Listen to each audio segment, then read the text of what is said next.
ಕೋಳಿ ಬಿಡಿಸ್ಕೊಂಡು 3 ದಿನ ಆಗೈತೆ. 3ನೇ ದಿನಕ್ಕೆ ಏನೇನು ಕೆಲಸ ಮಾಡ್ತೀವಿ ಅಂತ ತೋರಿಸ್ಕೊಡ್ತೀನಿ. ಪೂರ್ತಿ ವಿಡಿಯೋ ನೋಡಿ ನಿಮಗೆ ಗೊತ್ತಾಯ್ತದೆ. ನಾನು ನಿಮ್ಮ ರೈತ, welcome back to my mini log. ಕೋಳಿ ಮರಿ ಬಂದು ಇವತ್ತಿಗೆ 3 ದಿವಸ. ಕೋಳಿ ಫಾರಂ ಒಳಗಡೆ 3ನೇ ದಿವಸ ಕೆಲಸನ ಏನೇನು ಮಾಡ್ತೀವಿ ಅಂತ ತೋರಿಸ್ಕೊಡ್ತೀನಿ ಬನ್ನಿ. ನಮ್ಮ ಅಪ್ಪ ಬಂದು ಟಿನ್ ಹೊಡಿತಾವ್ರೆ. ಏನು ಕಪ್ಪ ಟಿನ್ ಹೊಡಿತಾ ಇರೋದು ಅಂತಾರೆ. ಮರಿನ ಸ್ವಲ್ಪ ಹೆಚ್ಚಿಸ್ತಾ ಇದ್ದೀವಿ.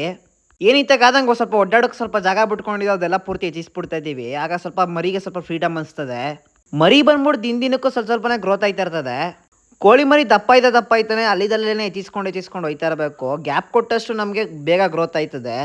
ಈ ಬ್ಯಾಚಲ್ಲಿ ಬೇಗನೆ ಸ್ವಲ್ಪ ಮರ ಹೆಚ್ಚಿಸ್ತಾ ಇದ್ದೀವಿ. ಯಾಕಪ್ಪ ಅಂತಂದರೆ ಮರಿ ಸ್ವಲ್ಪ ಬೇಗನೆ ಗ್ರೋತ್ ಆಯ್ತು, ಅದಕ್ಕೋಸ್ಕರ ಬೇಗನೆ ಹೆಚ್ಚಿಸ್ತಾ ಇದ್ದೀವಿ. ಒಂದು ಬ್ರೂಡಿಂಗ್ಗೆ ದೊಡ್ಡ ಪೀಟರ್ ಬಾಕ್ಸ್ 3 ಮಡಗಿದ್ದೀವಿ. ಮತ್ತು ಅವತ್ರಲ್ಲೂ ಅಲ್ಲಿದಲ್ಲೇ ಅಭ್ಯಾಸ ಆಯ್ತಾ ಇರಬೇಕು. ಹೋಯ್ತಾ ದಪ್ಪ ಐತಾ ಪೂರ್ತಿ ಚಿಕ್ಕ ಪೀಟರ್ ಬಾಕ್ಸಲ್ಲಿ ಎತ್ಬಿಡ್ತೀವಿ, ಇಲ್ಲಾಂದ್ರೆ ವೇಸ್ಟ್ ಮಾಡ್ಬಿಡ್ತಾವೆ ಪೀಡ್ಗಳೆಲ್ಲನೂ. ಒಂದು ಸೈಡೆಲ್ಲ ಪೂರ್ತಿ ಮನೆಯಲ್ಲೇ ಹೆಚ್ಚಿಸಾಗೈತೆ. ಯಾವ ಥರ ಹೆಚ್ಚಿಸಿದೆ ಅಂತ ಕಮೆಂಟ್ ಮಾಡಿರಿ, ಫಾರ್ಮರ್ಸ್ ಯಾರು ನೋಡ್ತಿರೋರು. ಇವತ್ತೇನಿದ್ರು ಪೀಡ್ ಹಾಕ್ಬಿಟ್ಟು ನೀರು ನೋವು ಮಾಡಿಕೊಂಡ್ರೆ ಇವತ್ತಿನ ಕೆಲಸ ಮುಗೀತು. ನೋಡ್ಬೋದು ಇವತ್ತಿನ ಕೆಲಸ ಇಷ್ಟೇ. ಅವತ್ತಿನ ದಿನಕ್ಕೆ ಎಷ್ಟು ಬೇಕು ಮೇವು ಅಷ್ಟೇ ಪೀಡ್ ಹಾಕೋದು ನಾವು. ಜಾಸ್ತಿನೂ ಹಾಕೋದಿಲ್ಲ, ಕಮ್ಮಿನೂ ಹಾಕೋದಿಲ್ಲ. ಮತ್ತು ಮರಿಗೆ ಯಾವತ್ತಿದ್ದು ಹೈಜೆನಿಕ್ಕಾಗಿ ನೀರು ಮೇಂಟೈನ್ ಮಾಡಬೇಕು. ಬೆಳಗ್ಗೆ ಸಂಜೆ ಯಾವತ್ತಿರೋ ಫ್ರೆಶ್ ನೀರೇ ಮಾಡಬೇಕು.